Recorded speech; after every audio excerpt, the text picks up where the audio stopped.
Hello class, my name is Landon Peterson, and I would like to talk to you about what I personally look for that makes a person credible during a presentation in front of an audience. Now the first thing I really look for when a person is giving a presentation is their body language.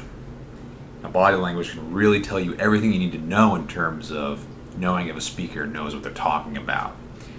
Because factors like keeping eye contact with the audience, speaking with authority, like you know if someone knows what they're talking about, if they're really engaged in front of the audience, because body language is basically 80% of what a person takes away from a speech.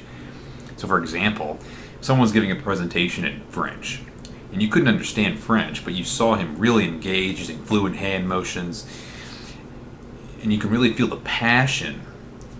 But even if you couldn't understand anything he said, but you wouldn't have to understand French to know that this guy probably knows what he's talking about.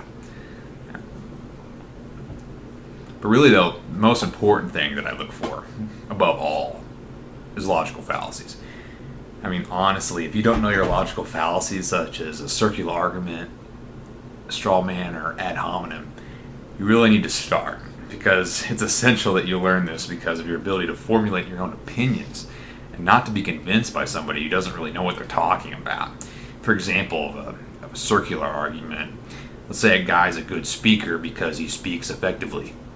I mean, what does that tell you? It doesn't tell you anything. I mean, being a good speaker and speaking effectively, I mean, that's basically the same thing. I mean, it doesn't give you any information.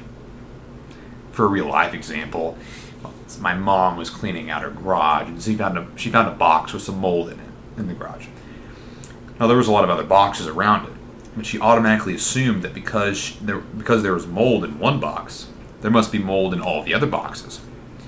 So she threw them out. She didn't even check to see if there were mold in the other boxes. She assumed that the characteristics of one applied to all the other boxes. And that's a mistake. I mean, that's another logical fallacy. I really can't stress enough the importance of them. The last thing I really look for is if they cite accurate sources. If someone's sources aren't credible, there's no reason to even listen to them.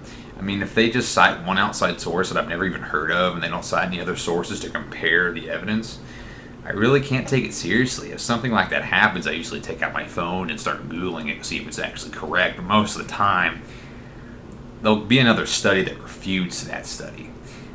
And that's why it's important to always compare sources to make sure that you're always getting accurate data in your presentations. Thanks for listening to my presentation. I look forward to your comments and suggestions. Thank you.